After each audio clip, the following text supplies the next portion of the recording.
Hello guys, welcome back to my channel. আজকের ভিডিওতে যে টপিকটা নিয়ে ডিসকাস করব সেটা হচ্ছে আজকের মার্কেটে যে এই এত বড় 1%-এর কাছাকাছি একটা ফল হলো, এটার বিহাইন্ডে কি রিজন রয়েছে, কেন এই ফলটা হলো এবং কোন কোন জায়গাগুলোতে আমরা এখানে স্ট্রেংথ দেখতে পাচ্ছি এবং অ্যাকচুয়ালি এর ভিতরের ঘটনাটা কি ঘটছে। তো যথারীতি আপনারা হয়তো অনেকেই জানেন, যারা নিউজ ফলো করেন বা প্রত্যেকটা জিনিস অলরেডি মার্কেটে থাকার জন্য অবজার্ভ করেন, তারা জানেন যে গতকাল রাত্রে ডোনাল্ড ট্রাম্প তিনি ইন্ডিয়ার উপর যে 50%-এর কাছাকাছি ট্যারিফ বাড়ানো হয়েছে সেই বিষয়টাকে তিনি অলরেডি অনুমোদন দিয়ে দিয়েছেন এবং এরপর থেকে অর্থাৎ 27শে আগস্টের আগে যে সমস্ত মালপত্র ইন্ডিয়া থেকে বেরিয়ে গিয়েছে এবং আমেরিকাতে জাস্ট এখনও পৌঁছায়নি বাট ইন্ডিয়া থেকে জাস্ট বেরিয়ে গিয়েছে, সেই সমস্ত মালপত্রগুলোর ওপর তিনি কোনো ট্যারিফ লাগাচ্ছেন না, অর্থাৎ 25% ট্যারিফ থাকছে। বাট এই 27শে আগস্টের পরে যত আসবে, ইন্ডিয়া থেকে যত প্রোডাক্ট বেরোবে ইউএসএতে যাবে, সেগুলোর মধ্যে তিনি যে ট্যারিফের লিস্টটা বানিয়েছেন সেই লিস্ট ওয়াইজ কিন্তু ট্যারিফ পড়বে এবং সেখানে মোটামুটিভাবে গ্রেটার দ্যান 50%-এর কাছাকাছি ট্যারিফ পড়বে প্রচুর জায়গাতে, রাইট? তো সেই যে বিষয়টা, এই বিষয়টাকে মার্কেট অ্যান্টিসিপেট করে বা এটা যে আমাদের ইকোনমির জন্য বা বিশেষ করে এক্সপোর্ট ওরিয়েন্টেড যে সেক্টরগুলো রয়েছে বা এরিয়াগুলো রয়েছে সেগুলোতে যে একটা খারাপ প্রভাব পড়বে এবং মার্কেটে বা ওভারঅল ইকোনমির মধ্যে এটার একটা খারাপ প্রভাব পড়তে পারে, সেটা অ্যান্টিসিপেট করে মার্কেট কিন্তু আজকের ডেটে বিভিন্ন স্টক থেকে শুরু করে যে সমস্ত এক্সপোর্ট ওরিয়েন্টেড কোম্পানিগুলো রয়েছে যারা সব থেকে বেশি পানিশড হতে চলেছে, সেই সমস্ত জায়গাগুলো বা সেই সমস্ত কাউন্টারগুলোতে ভালো রকমের সেলিং অ্যাক্টিভিটি হয়েছে, যার ফলস্বরূপ আমরা ওভারঅল মার্কেটকে 1%-এর কাছাকাছি নিচে যেতে দেখলাম। তো এই যে বিষয়টা, এটা নিয়ে আমি গতকাল অলরেডি ফেসবুকে আমার যে আর্টিকেলটা থাকে সেই আর্টিকেলটার মধ্যে অলরেডি বলেছিলাম যে আজকের মার্কেটটাকে কিভাবে আপনি ট্যাকেল করতে পারেন বা কিভাবে আপনি ট্রেড প্ল্যান করতে পারেন। সেখানে শর্ট ট্রেডের জন্য লেখা ছিল যে 24,850-এর লেভেল যদি মার্কেট ভাঙে তাহলে এটা 24,720-তে আসবে, রাইট? এবং সেক্ষেত্রে ভিক্সকে কিন্তু শুট আপ করে 12.5 হতে হবে। তো এই পুরো বিষয়টা যদি আপনি জিনিসটা পড়ে থাকেন, ওখানে 3টে টোটাল ভিউ দেওয়া ছিল, তার মধ্যে শর্ট ট্রেডের এই ভিউটা ছিল, নিউট্রাল ট্রেডের একটা ভিউ ছিল এবং আপসাইড ট্রেডের আর একটা ভিউ ছিল। তো মার্কেটে যেহেতু এই নিউজটা হিট করেছে, তো এই নিউজটা হিট করার জন্য আমরা আজকে ডেটে শর্ট ট্রেডটা পেলাম এবং যেখানে প্রথম 5 মিনিটের মধ্যেই ওই রেঞ্জটা ব্রেক হয় এবং পরবর্তীকালে মার্কেট একদম লাস্ট আওয়ারে গিয়ে আমার যে টার্গেটটা ছিল 24,720 সেই জায়গাটাকে অ্যাচিভ করেছেন। অনেকেই আমাকে মেসেজ করেছেন যে বেয়ার পুট স্প্রেডে অনেকেই পয়সা বানিয়েছেন আজকের ডেটে। বাট এই টাইপের যদি আপনি আর্টিকেলগুলো পড়েন বা এই বিষয়গুলো পড়েন, তাহলে এই টাইপ অফ ট্রেডগুলো করে আপনি কিন্তু এখান থেকে পয়সা বানিয়ে নিতে পারবেন। সেটা একটা পার্ট। এবার যে বিষয়টা নিয়ে ডিসকাশন করব সেটা হচ্ছে যে মার্কেটে এই যে সিচুয়েশনসটা হচ্ছে, এই সিচুয়েশনসটার বিহাইন্ডে কি জিনিসটা চলছে। আমি আজ থেকে প্রায় 1-1.5 মাস আগে থেকে, মোটামুটি ওই এপ্রিল মাসের সময় থেকেই, যখন থেকে ডোনাল্ড ট্রাম্প মসনদে বসে ট্যারিফ চিৎকার করতে শুরু করেছিলেন, তখন থেকেই একটা কথা কন্টিনিউয়াসলি বলে আসছিলাম যে এরপর মার্কেটটাকে কিন্তু ডিটারমাইন করবে জিওপলিটিক্স। মার্কেটের সবসময় একটা করে ফেজ হয়, এক একটা ফেজে এক একটা পার্ট ডিটারমাইন করে। কখনো এফআইআই ডমিনেট করবে, কখনো ডিআইআই ডমিনেট করবে, কখনো জিওপলিটিক্স ডমিনেট করবে, কখনো গুড ইকোনমি ডমিনেট করবে, কখনো আরবিআই মানি প্রিন্ট করে সিস্টেমের মধ্যে লিকুইডিটি পুশ করে মার্কেটকে ডমিনেট করবে। তো কে ডমিনেট করছে, কিভাবে করছে, সেই মার্কেট ফোর্সটা কিভাবে অ্যাক্ট করছে সেইটা আগে বুঝতে হবে। ওটা যদি আপনি বুঝে যান তাহলে আপনি মোটামুটিভাবে মার্কেটের ডিরেকশনটা বুঝতে পারবেন এবং সেইটা অনুযায়ী আপনি আপনার বেটগুলোকে প্লেস করতে পারবেন। অর্থাৎ আপনি কি কিনবেন, কি বিক্রি করবেন, কোন জায়গায় স্প্রেড করবেন, কতটা লং সুইং নেবেন, এই বিষয়গুলো সম্পর্কে আপনার ধারণা তৈরি হয়ে যাবে। তো সেই কারণে যখনই মার্কেটের মধ্যে একটা ফেজ চলে, কোনো একটা ফেজ চলছে, সেটার বিহাইন্ডের রিজনটা বুঝতে হবে এবং কোনো একটা পার্টিকুলার ফেজ সে কিন্তু মার্কেটকে 6 মাস, 8 মাস, কোনোটা 1 বছর এরকমভাবে ডমিনেন্ট তৈরি করে। তো এই মুহূর্তে যেটা চলছে ইন্ডিয়ার মধ্যে বা পুরো পৃথিবী জুড়ে, বিশেষ করে ইউএস আমেরিকার মধ্যে যে রিলেশনশিপ, সেটা আমেরিকা এবং ইন্ডিয়ার মধ্যে যে রিলেশনশিপ, সেটা যথেষ্ট খারাপ জায়গায় গিয়ে পৌঁছেছে। এবং এখানে যেটা চলছে সেটা হচ্ছে একটা নার্ভের একটা গেম চলছে, একটা যুদ্ধ চলছে। কি যুদ্ধ না, এখানে হচ্ছে এই ইকোনমিক ওয়ার বা ট্রেড ওয়ার টাইপের একটা যুদ্ধ চলছে। এবং এখানে আমাদের যে দুজন রাজা রয়েছেন, একটা হচ্ছে ডোনাল্ড ট্রাম্প আর আমাদের এদিকে নরেন্দ্র মোদী বলা যেতে পারে, অ্যাকচুয়ালি মানে ভারতবর্ষ এবং আমেরিকার, এনাদের দুজনের মধ্যে কিন্তু আমরা বলতে পারি যে একটা ইকোনমিক ওয়ার চলছে এবং একটা ফাইট চলছে। দুজনেরই নিচে মন্ত্রী শান্ত্রী ইত্যাদি রয়েছে। বলার মানে হচ্ছে কি বলবো, মানে দুজনকে উপদেশ দেওয়া যথেষ্ট লোক আছেন, কিছু বিউরোক্র্যাটস আছেন, কিছু মানে আমেরিকার দিক থেকে দেখতে গেলে প্রচুর সেনেটর আছেন, প্রচুর বিজনেস কমিউনিটি রয়েছে, ইত্যাদি ইত্যাদি। তো সমস্ত কিছু মিলে এবং দুপক্ষেরই ইকোনমিস্ট আছেন, রাইট?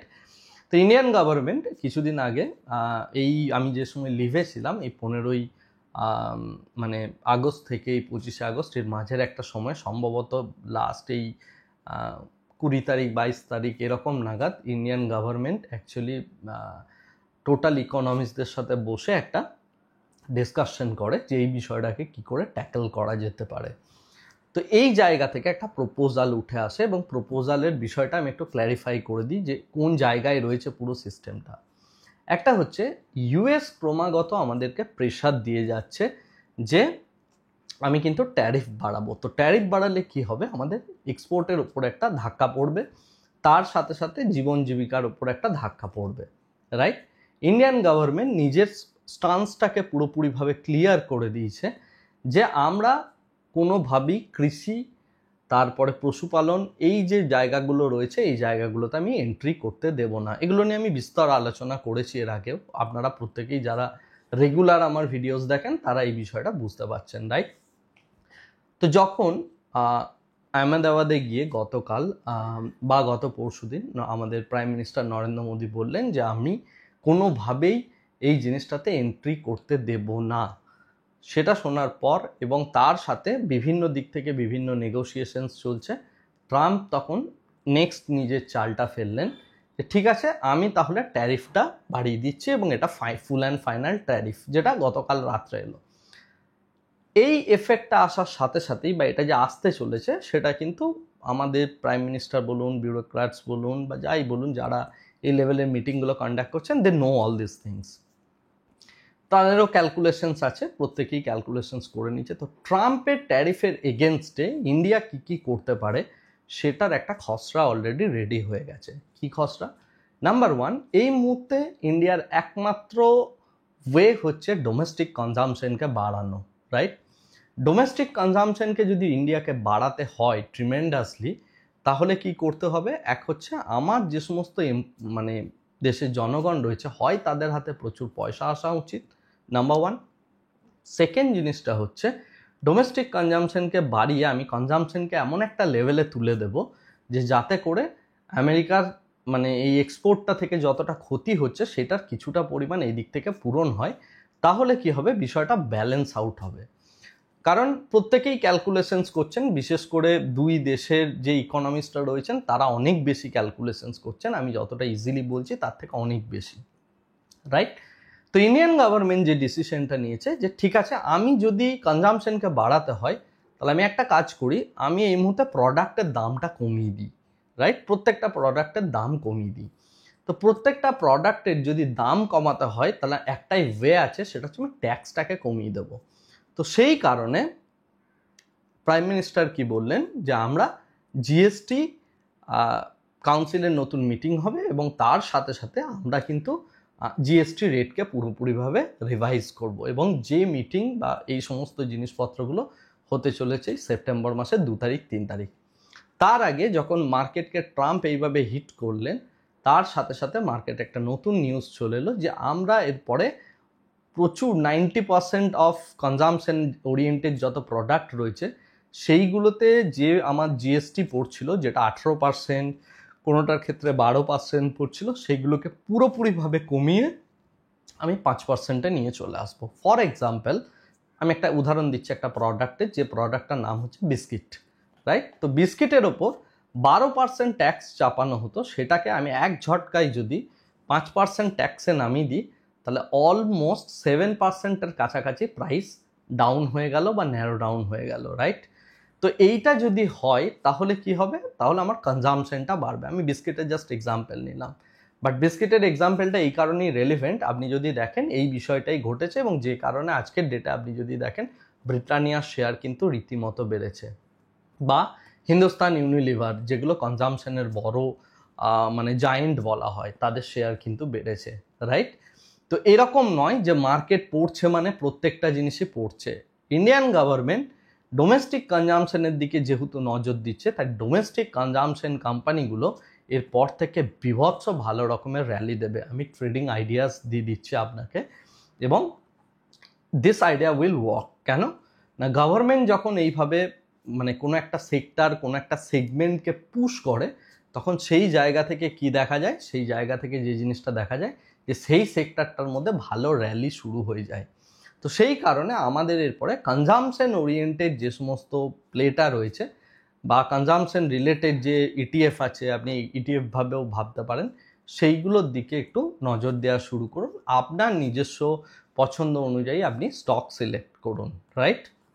কারণ এটা গোয়িং ফরওয়ার্ড 6 মাস, 7 মাস, 8 মাস ডাউন দ্য লাইন আপনি এখান থেকে একটা ভালো পয়সা বানাতে পারেন। It's an idea. আইডিয়াটার ওপর অনেকটা কাজ করতে হবে, কারণ আপনি কোন লেভেলে কিনছেন, কোথায় বিক্রি করছেন, ইত্যাদি ইত্যাদি বিষয়গুলো আপনাকে দেখতে হবে। আপনি চাইলে আমার সুইং ট্রেডিংয়ের মডেলগুলোকে ফলো করতে পারেন, বাট আমি জাস্ট আইডিয়াটা আপনাকে দিচ্ছি যে গেমটা এইভাবে প্লে আউট হবে। তো ইন্ডিয়ান গভর্নমেন্ট যেহেতু কনজামশন ওরিয়েন্টেড জায়গাটাকে ট্যাপ করার চেষ্টা করছে, তাহলে কী হবে, ইকোনমির মধ্যে প্রচুর সেল হওয়া শুরু হবে বিভিন্ন প্রোডাক্টের, রাইট? সেটা কার্স হতে পারে, গাড়ি হতে পারে, যে কারণে দেখবেন একটু লাক্সারিয়াস যে সমস্ত গুডসগুলো আছে সেগুলো বেড়েছে। ফর এক্সাম্পল আয়শা মোটর আজকের ডেটে, রাইট? তো এই টাইপ অফ স্টকগুলোর, অর্থাৎ যেগুলো কনজামশন ওরিয়েন্টেড এবং ডোমেস্টিক কনজামশন ওরিয়েন্টেড, যেগুলো ইউএস ডিপেন্ডেন্ট নয়, সেই পার্টটাকে মার্কেট কিন্তু এখন পজিটিভলি নিচ্ছে, নাম্বার ওয়ান।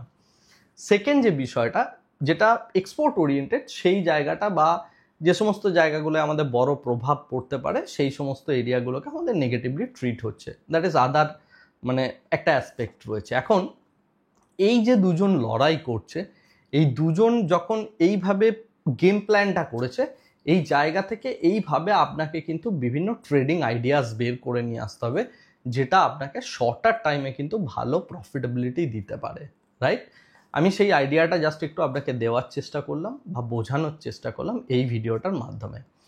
এবারে আসছি আমি একটু যে ইন্ডিয়ান গভর্নমেন্ট ইউএসকে ট্যাকেল করার জন্য বা ইউএসকে সামলানোর জন্য কি পদক্ষেপ নিয়েছে। রিসেন্টলি ইন্ডিয়ান গভর্নমেন্ট ইউএসের একটা কোম্পানিকে হায়ার করেছে, যে কোম্পানিটার কে মোটামুটিভাবে আগামী 3 মাসের জন্য তাকে হায়ার করা হয়েছে, যে কোম্পানিটা ইন্ডিয়ার হয়ে লবিং করবে। ইউএসএতে লবিং ব্যাপারটা ভীষণ ফেমাস, এবং লবিংয়ের মাধ্যমেই প্রত্যেকটা জিনিস চলে। বলার মানে হচ্ছে এটা যে ডোনাল্ড ট্রাম্প যখন কোনো একটা ডিসিশনস নিচ্ছেন, তার সারাউন্ডিংয়ে কিছু মন্ত্রী আছে, তার সারাউন্ডিংয়ে কিছু ইকোনমিস্ট আছে, তার সারাউন্ডিংয়ে তার কিছু পলিটিক্যাল মানে পলিটিক্যাল মনস্ক কিছু ব্যক্তিত্ব রয়েছে, যাদের কাছে তিনি অ্যাডভাইস নিচ্ছেন, রাইট? বা তার পার্টি থেকে কিছু অ্যাডভাইস নিচ্ছেন, এই বিষয়টা কিন্তু হয়।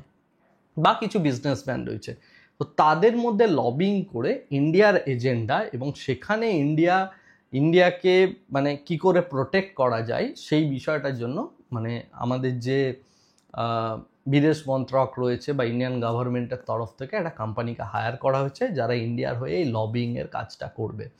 প্রত্যেকটা কান্ট্রি যারা ইউএসের পলিটিক্স বা ইউএসকে ডমিনেট করতে চায়, তারা এই জিনিসটা করে।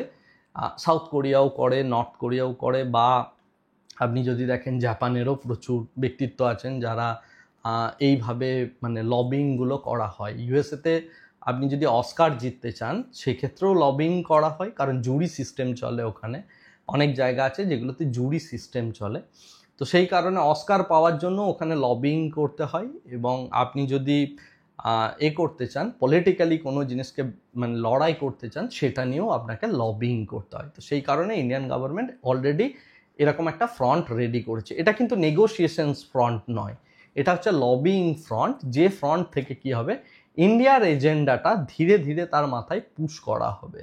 ওকে, এবং সেটা তার সারাউন্ডিংয়ের বিভিন্ন জিনিসপত্র দিয়ে বা বিভিন্ন ব্যক্তিত্ব, মানে এর জন্য ইউএসএতে প্রচুর বড় বড় কোম্পানি আছে যারা এই কাজগুলো করে অ্যাকচুয়ালি। আমি এই বিষয় নিয়ে টোটাল ডিটেলসে আসবো। আগামীকাল আমাদের মার্কেটে টোটালি ছুটি আছে, তো আগামীকাল আমি একটা লেন্দি বড় ভিডিও বানাবো, টোটাল সমগ্র পিকচারটা কি চলছে, তার সাথে সাথে ইউএস অ্যাকচুয়ালি কীভাবে ডমিনেট করে এসছে লাস্ট 100 ইয়ার্স পুরো পৃথিবীকে, কীভাবে ইকোনমিক পলিসির দ্বারা, তার যে মেইন পিভটাল পয়েন্টগুলো রয়েছে সেই পয়েন্টগুলো খুব ইম্পর্ট্যান্ট। আর এই মুহূর্তে যেটা হচ্ছে, এটা আগামী 50 বছরের এই যে ট্যারিফ ওয়ারের যে গল্পটা চলছে, এটা আগামী 50 বছরের পুরো পৃথিবীর রূপরেখাটাকে বদলাতে চলেছে। 50 না হলেও 30 তো মিনিমাম বটেই।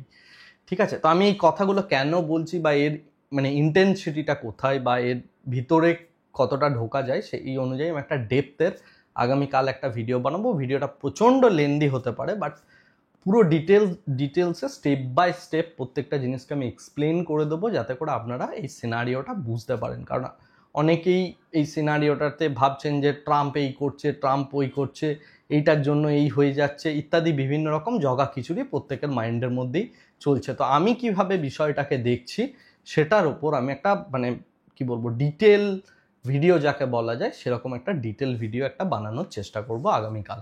ওকে, সেই ভিডিওটা দেখবেন, পুরো পিকচারটা ক্লিয়ার হয়ে যাবে। এবং তার সাথে সাথে যেটা ইম্পর্টেন্ট, ইন্ডিয়ান গভর্নমেন্ট এই মুহূর্তে ইউএসের কাছে মাথা নত তো করছেই না, যেটা করছে সেটা হচ্ছে আমরা রাশিয়ার কাছ থেকে অয়েল থেকে শুরু করে পেট্রোলিয়াম প্রোডাক্ট যেমন নিচ্ছিলাম সেটা নিচ্ছি। ট্রাম্প যে এই 50%-এর কাছাকাছি ট্যারিফটা ইন্ডিয়ার ওপর বাড়িয়েছে, this is very much temporary.